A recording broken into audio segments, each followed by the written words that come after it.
disasters don't have to be chaotic. They become chaotic when you're not organized and when you're not communicating, when you're not on the same page. So we get everyone on the same page, we set up an organizational structure, and we set up foundational rules for people to understand and follow. And when we do that, we found that we are tremendously successful in not only taking care of our people, but taking care of the community.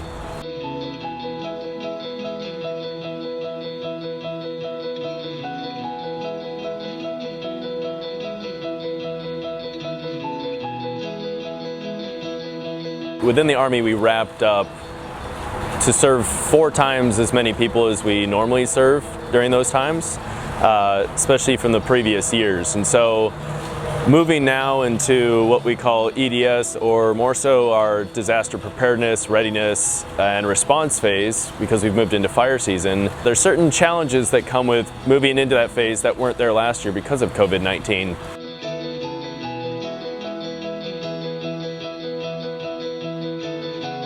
One major challenge will be making people feel comfortable volunteering. Our whole response is our volunteers.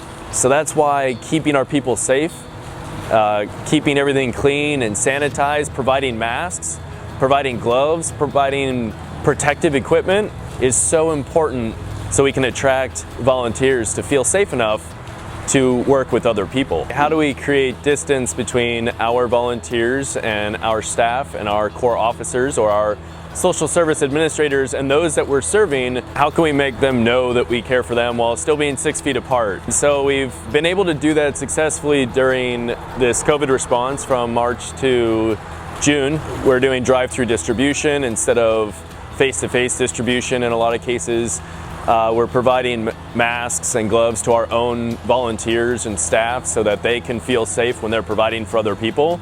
So it's as much about making our people feel safe as it is about making those who we're serving feel safe as well. Another major issue is how are we going to feed people with social distancing guidelines while keeping everything as sanitary as possible?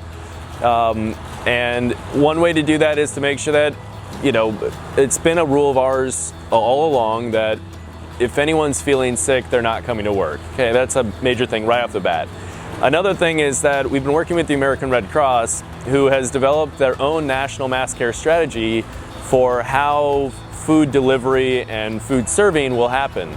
And so we've been working through different exercises and different modules with them on how that's going to happen in this type of fire, in this location, in these several locations. And I think we have some really great plans in place that make us feel confident that we're ready to serve any community, anywhere, anytime during fire season.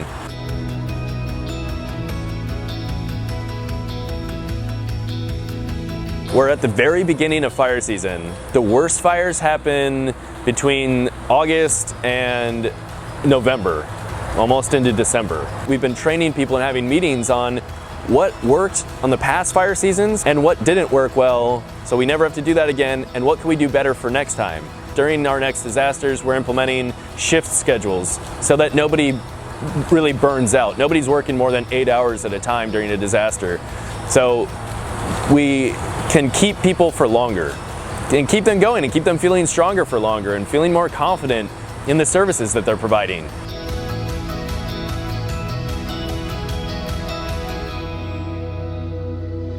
We care and we want to support everyone that's in each location wherever we're serving, but we also need volunteers to fulfill that vision, to really serve people and to love people. It takes people.